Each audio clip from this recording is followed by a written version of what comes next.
मित्रांनो, साधी माणसं या मालिकेच्या आजच्या भागामध्ये आता सत्या हा निरूपाला विचारतो, काय ग पंकज आणि ही देविका म्हणजे कोण आहेत? तर बबड्या आणि बबडी बरोबर बंटी आणि बबली, फुसकी आणि फुसकी.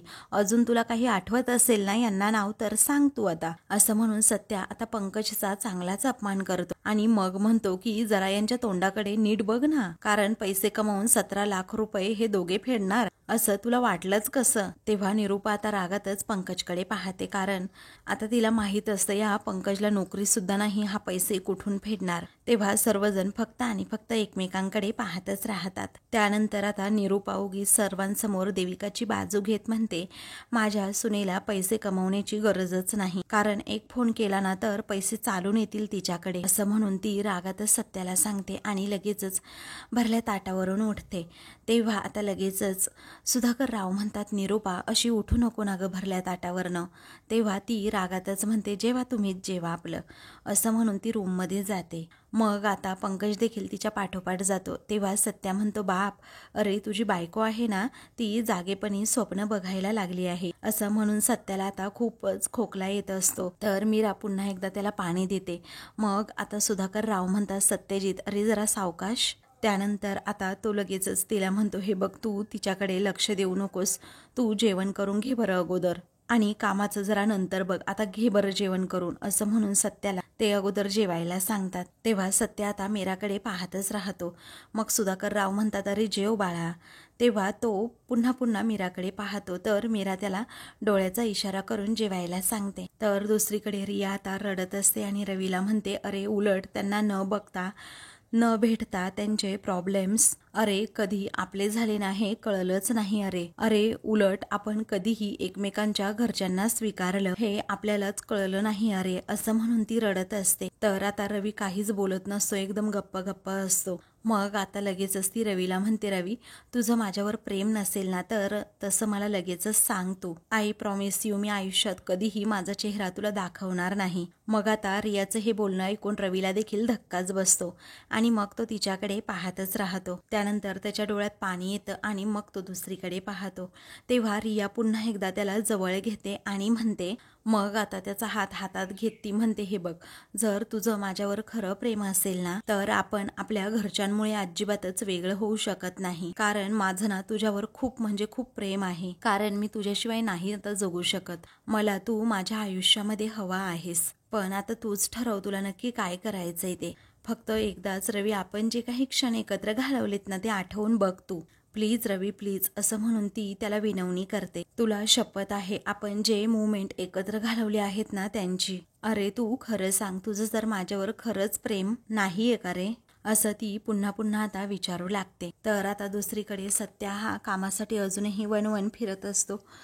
आता त्याला कुठे नक्की काम शोधावं हे सुद्धा कळत नसतं. त्यानंतर आता तो मनातच विचार करू लागतो की ह्या पंकजला ना आयतं कुळीत हातात मिळालं आहे आणि धुमकेतूला काही सुखाने घरात जगू द्यायचा नाही आता. आणि हाच विचार करत करत सत्या हा निघालेला असतो. तेवढ्यातच त्याच्या मित्राचा म्हणजे अण्याचा फोन त्याला येतो.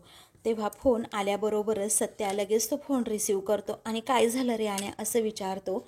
तेव्हा आता फोनवरचं बोलणं ऐकून आता सत्या म्हणू लागतो, आलो मी, हां आलो असं म्हणून तो फोन ठेवतो आणि लगेचच तिकडे जाऊ लागतो.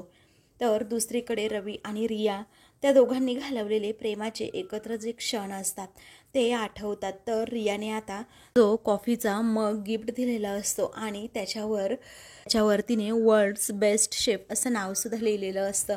ते गिफ्ट आता तिने त्याला दिलेलं असतं. ते सगळं काही आता रवीला आठवतं. मग आणि त्याने तिच्यासाठी जो स्पेशल रेड वेल्वेट केक बनवलेला असतो आणि ज्या प्रकारे तिला भरवलेला असतो ते सगळं काही रियाला सुद्धा आठवतं. हे सर्व प्रेमाचे क्षण आता दोघांनाही आठवत असतात आणि ते आठवून आता ते दोघेही खूपच इमोशनल होतात. त्याचबरोबर गार्डनमध्ये याच ठिकाणी ज्या प्रकारे रवी हा मला आय लव्ह यू म्हणाला होता आणि मी त्याला पहिल्यांदा जी मिठी मारली होती तीही आता तिला आठवते. पण रवी या क्षणी काहीही बोलत नाही, तो एकदमच गप्प असतो. तेव्हा रिया आता फोर्स करू लागते, रवी बोल ना, अरे बोल ना तू प्लीज, अरे आहे ना तुझं माझ्यावर प्रेम. मग आता तो लगेचच हातातून हात काढून घेतो आणि रियाला काहीच बोलत नाही. तर रिया आता खूप रडत असते ते पाहून आता अजिबातच त्याला राहवत नाही. मग आता तो लगेचच तिचे हात हातात घेतो आणि आय लव्ह यू रिया असं म्हणतो. मग आता I love you Riya, I love you Riya, मी तुझ्याशिवाय नाही राहू शकत असं म्हणून आता तो पुन्हा एकदा आपल्या प्रेमाची कबुली रियाला देतो. तेव्हा रिया आता खूपच खुश होते आणि आपण आपलं हे नातं कधीच तोडायचं नाही असं त्याला म्हणते. त्याला घट्ट मिठी मारत ती आता पुन्हा एकदा प्रेमाचा वर्षाव त्याच्यावर करते आणि म्हणते की अजिबातच आपण असं एकमेकांना कधीही सोडायचं नाही. तेव्हा तो हो असं म्हणतो. तर रियाला आता खूपच आनंद झालेला असतो. तर आता दुसरीकडे सत्या त्याच्या मित्राला म्हणजे आण्याला भेटायला येतो. तेव्हा आण्याला तो विचारतो, काय रे भावा, कशाला बोलवलंस? मग आता तो म्हणतो, अरे माझा एक मित्र आहे, त्याच्याकडे खूप काम आहे म्हणतात आणि खूप गाड्या सुद्धा आहेत त्याच्याकडे आणि तो कामासाठी माणूस सुद्धा शोधत आहे. तेव्हा तर सत्याला आता खूपच आनंद होतो की बरं झालं आता आपल्याला फायनली काम मिळणार. मग पुढे आता तो म्हणतो की अरे आण्या, त्याला आपल्याबद्दल सांग की आपण करू की काम. मग अरे गाडीचं काम म्हणजे आपल्या डाव्या हाताचा मळ आहे बाबा आणि गाडीचं काम म्हटल्यानंतर आपण अगदी आवडीनेच करणार ना. मग आता आण्या म्हणतो, हो मला माहिती आहे रे भावा, म्हणूनच तर अगोदरच तुझ्याबद्दल मी त्याच्याकडे शब्द सुद्धा टाकून ठेवलाय. त्यानंतर आता तो म्हणतो, आतापर्यंत यायला हवा होता पण अजून आला नाही.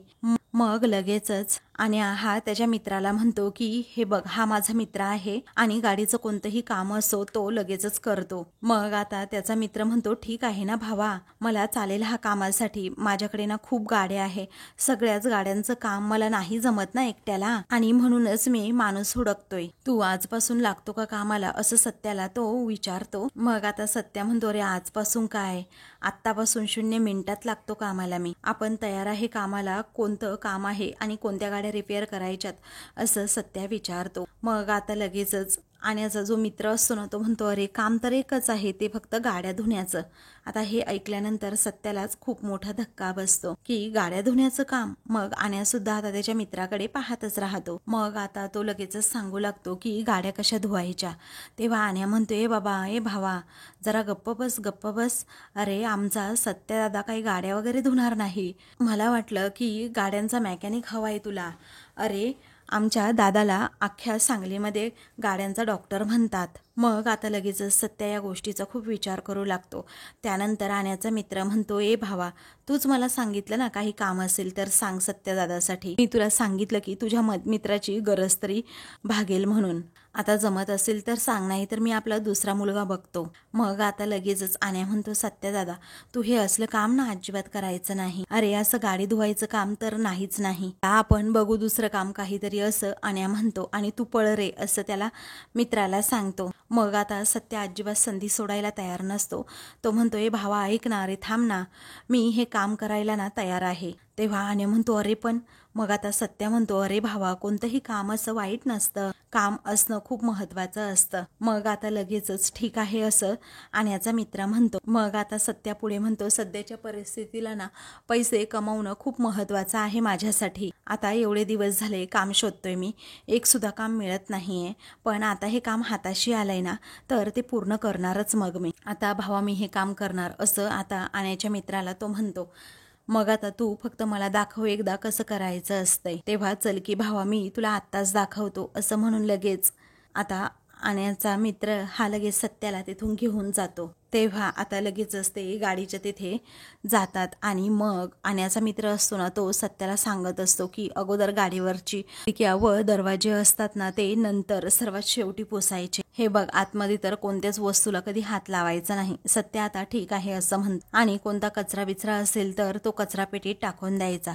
सत्य फक्त होला हो करत असतो. मग आता सत्याला सर्व समजतं. तेव्हा चल कामाला लागायचं ना आता असं आण्याचा मित्र म्हणतो. तेव्हा सत्य म्हणतो हो असं म्हणून तो लगेच आपलं शर्ट काढतो आणि आण्याकडे देतो. तेव्हा आता सत्य अगोदर गाडीच्या पाया पडतो आणि त्या मित्राने सांगितलं त्या प्रकारे आता तो काम करू लागतो. गाडीवरची धूळ अगोदर स्वच्छ करतो आणि पाण्याने गाडी अगदी व्यवस्थित पुसून घेतो.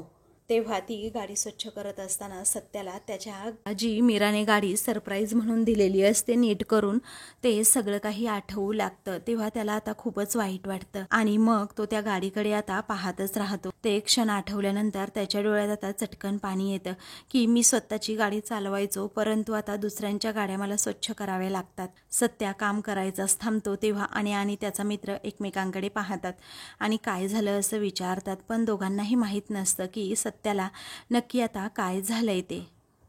तेव्हा आता ते दोघेही एकमेकांकडे पाहतात आणि म्हणतात, अरे भावा घे ना काम करून. मग आता सत्या भानावर येतो आणि हो हो असं म्हणतो आणि लगेचच काम करू लागतो. तेव्हा ते दोघेही मित्र आता लगेचच सत्याकडे पाहू लागतात. तर आता दुसरीकडे पंकज हा घरामध्ये मस्तपैकी बसलेला असतो आणि हसत असतो. तेव्हा आता लगेचच देविका विचारते, काय रे काय झालं, एवढा खुश तू का दिसतोस? तेव्हा तो पुन्हा एकदा हसतो आणि म्हणतो, अगं कारणच तसं आहे ग डार्लिंग, कारण सत्याला ना मी आज त्याची जागा दाखवली.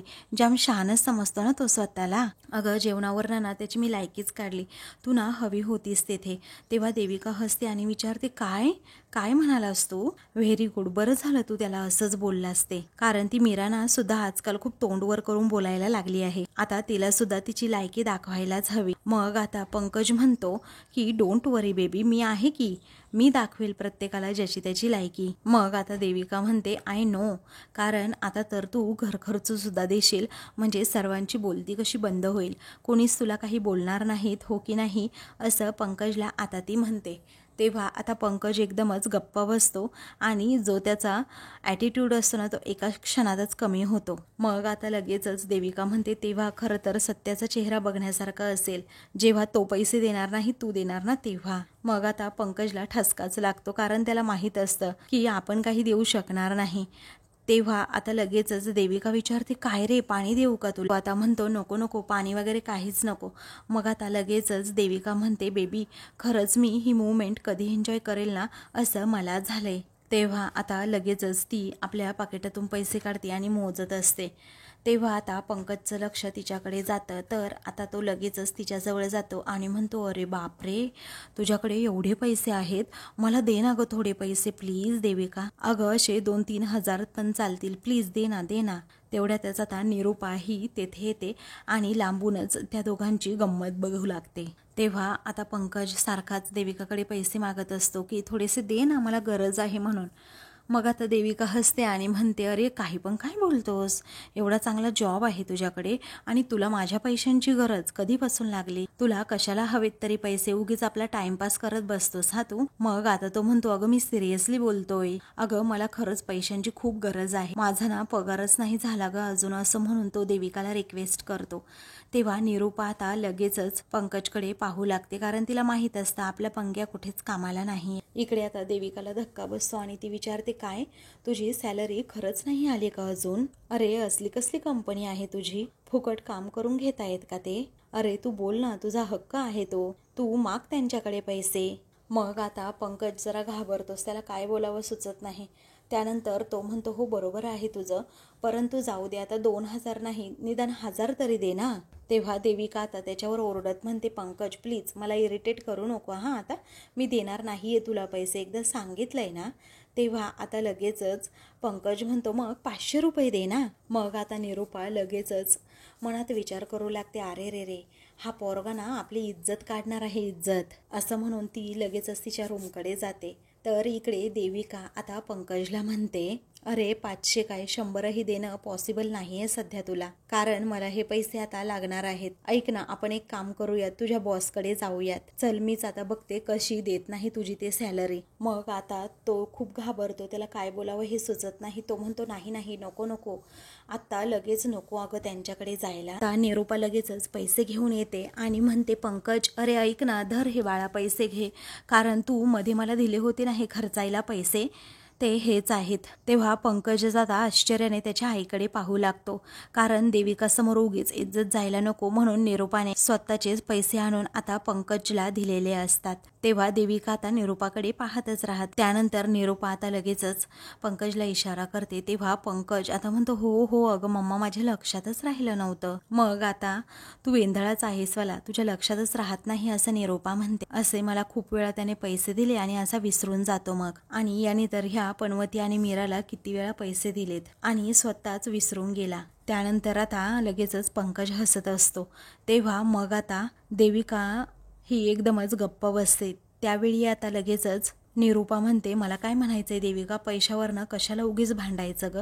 मग आता ती म्हणते अहो तसं नाही आई, इथे पैसे खूप महत्त्वाचे आहेत आणि मला सामान आणायचं आहे ना पार्लरचं, म्हणून मी जरा त्याला बोलत होते, बाकी काही नाही, मी येते हां आता, असं म्हणून ती लगेच आपली पर्स घेते आणि तेथून जाऊ लागते. तर आता बाय मम्मा असं म्हणून पंकज निघालेला असतो. तेव्हा आता लगेचच निरूपा ही आता त्याच्याकडून पैसे घेते आणि म्हणते कुठे चालला, जरा थांब 1 मिनिट बावळट कुठला. तर दुसरीकडे आता सत्याने गाडी व्यवस्थित पुसलेली असते. तेव्हा गाडीचा जो मालक असतो ना तो तेथे येतो. मग सत्या म्हणतो गाडी एकदम स्वच्छ करून झाली आहे. मग आता तो मालक लगेचच इकडे तिकडे पाहतो आणि म्हणतो की नाही अजून त्या काचा व्यवस्थित पुसायच्या राहिल्यात. मग आता सत्या लगेच त्या काचा पुसून देतो आणि म्हणतो झालं. परंतु आता लगेचच तो मालक म्हणतो नाही झालं, व्यवस्थित पुसून घे अगदी स्वच्छ. मग आता तो आता स्वच्छ काचा लगेच त्याला करून देतो आणि झालं का असं पुन्हा विचारतो. मग आता तो मालक म्हणतो झालं. सत्याचा तो सारखा अपमान करत असतो आणि सारखं काम सांगत असतो त्याला, तरीही सत्या आपलं शांतपणे ते काम करू लागतो. तर दुसरीकडे मम्मा असं म्हणून आता पंकज म्हणतो जाऊ दे ना मला. मग आता रागातच निरूपा म्हणते लाज वाटते का तुला, बायकोकडून पैसे घेण्याची वेळ आली का पार तुला, शी असं म्हणून ती त्याला आता खूपच बोलू लागते. तेव्हा तो म्हणतो मम्मा पण मी काय करू ग आता. तेव्हा आता निरूपा रागातच म्हणते अरे काय चाललंय काय रे तुझं, अरे काही वाटतं की नाही तुला, अरे काम नुसतं डिग्र्यांवरती नाही तर हिमतीवर मिळवायचं असतं समजलं. अरे त्या पनवतीकडे जरा बघ. तेव्हा पंकजला खूपच राग येतो आणि मग तो म्हणतो मम्मा मी त्या सत्यापेक्षा ना अगदी लाखपटीने बेटर आहे. तेव्हा निरूपा म्हणते ए अगदी ना थोबाड बंद करायचं तुझं समजलं. अरे त्या पनवतीकडे बघ जरा, अरे त्याची गाडी विकली गेलीये तरीही तो बिचारा कामासाठी वणवण फिरतोय. अरे इतके महिने झाले मी बघतीये की तोच घर चालवतोय आणि तू काय करतोय, नुसता आयता इथे बसून जेवतोय. आणि आपण त्याला कितीही बोललो ना तरीही ती मीरा बघ जरा त्याच्या बाजूने अगदी खंबीरपणे उभी आहे, त्याला पाठिंबा देते, त्याला एकटं पडू देत नाही. अरे नवरा बायकोचं नातं ना असं असावं, एकमेकांना साथ देण्याचं. आणि तुम्ही काय करता तर नुसते आपले भांडत असता. अरे नशीब माझं एकमेकांच्या झिंज्या तरी नाही उपटत. अरे जरा शिका त्यांच्याकडनं काहीतरी. तेव्हा आता पंकज म्हणतो मम्मा अगं तो काही पण करतो ग, उद्या गरज पडली ना तर लोकांची धुणी भांडी सुद्धा तो करेल. आणि आता आपली परिस्थितीच अशी आहे त्यामुळे असा स्वतःचा बिझनेस करायचा विचार मी कधीच सोडून दिला. कडे कॅपॅसिटी आहे, कॅलिबर आहे, सगळं काही आहे, पण मी करू काय, ऑपॉर्च्युनिटीच नाहीये माझ्याकडे, एक संधी सुद्धा मला चालून येत नाही, मग करायचं काय मी. मग आता निरूपा म्हणते हे बघ बबड्या तुला काहीतरी करावंच लागेल. तो म्हणतो बेरोजगारी एवढी वाढली आहे मी तरी करू काय. त्यानंतर तो रडण्याची नाटकं करत म्हणतो मम्मा हे बघ सध्या माझ्याकडे खर्चायला सुद्धा पैसे नसतात ग. तेव्हा आता लगेचच निरूपाला वाईट वाटतं आणि मग ती त्याच्या खिशामध्ये पैसे ठेवते. तेव्हा आता थँक्यू सो मच मम्मा, थँक्यू सो मच मम्मा असं म्हणून पंकज तिच्या हातांचा पापा घेतो आणि म्हणतो मम्मा तू खरंच खूप ग्रेट आहेस. तर आता निरूपा लगेचच तेथून जाते तर पंकज मात्र हसू लागतो. तर इकडे सत्या आता गाडी व्यवस्थित पुसतो, परंतु आता तो गाडीचा मालक म्हणतो अजून पुस व्यवस्थित. तेव्हा सत्याला कळतच नाही आता कुठून पुसावी. मग आता लगेचच जो आण्याचा मित्र असतो ना तो लगेच सत्याजवळ येतो, हळूच म्हणतो की अरे यांना ना सलाम ठोकायचा असतो, तेव्हा ते गप्प बसतात. मग आता सत्या पुन्हा एकदा ती काच पुसून देतो, त्याला सलाम ठोकतो. तेव्हा आता लगेचच तो म्हणतो पुढच्या वेळी अशी स्वच्छ गाडी पुसून द्यायची, असं म्हणून तो मालक तेथून जातो. तेव्हा सत्या आता रागातच त्याच्याकडे पाहतो. मग आता आण्याचा मित्र म्हणतो कसं आहे ना या मोठ्या लोकांना ना गरीब लोकांकडून असा सलाम मारून घ्यायला खूप मोठेपणा वाटतो आणि त्यांना तो सलाम ठोकायचाच असतो, त्यामुळे त्यांना जे पाहिजे ना ते आपण नेहमी करायचं असतं. तेव्हा सत्य आता कसं बसं हो असं म्हणतो, कारण त्याला हे अजिबात आवडत नसतं, परंतु परिस्थिती पुढे आता कुणाचं काय चालणार, म्हणूनच तो आता गप्प राहतो. तर आता मित्रांनो, पुढील भागामध्ये सत्या पुन्हा दुसऱ्या दिवशी कामावर येतो. कामावर आल्याबरोबरच तो आता स्वच्छ गाडी पुसतो आणि जी मोठी लोक असतात ना त्यांना पुन्हा सलाम ठोकतो. तर ते सत्यावर खुश होत असतात. मग आता तेवढ्यातच समोरून त्याला मीरा येताना दिसते. तेव्हा मीराला पाहताच सत्या खूप घाबरतो. त्याला काय करावं सुचत नाही. मग त्यानंतर तो आता गाडीच्या पाठीमागेच जाऊन लपतो. तेव्हा मीरा नेमकी आता त्या गाडी मालकाजवळ येते आणि तेथे आल्यानंतर त्यांना हार देते. तर आता सत्याने ती गाडी स्वच्छ पुसून दिलेली असते, तर मीराने त्याला हार दिलेला असतो. तेव्हा आता मीरा ही त्यांच्याकडून पैसे घेते आणि जायला निघते. तर आता तो गाडीवाला सुद्धा गाडी घेऊन आपली लगेच जायला निघतो. तेव्हा सत्या आता खूपच घाबरतो, कारण त्याला असं वाटतं की मीरा आपल्याला पाहते की काय. म्हणूनच तो आता लगेचच तिथे एक झाड असताना नारळाचं, त्या झाडाकडे असा पाठ करून खाली बसतो आणि हळूच मागे मीराकडे पाहत असतो. तर मित्रांनो, अशाच मालिकेंची पुढील भाग पाहण्यासाठी चॅनलला सबस्क्राईब करा.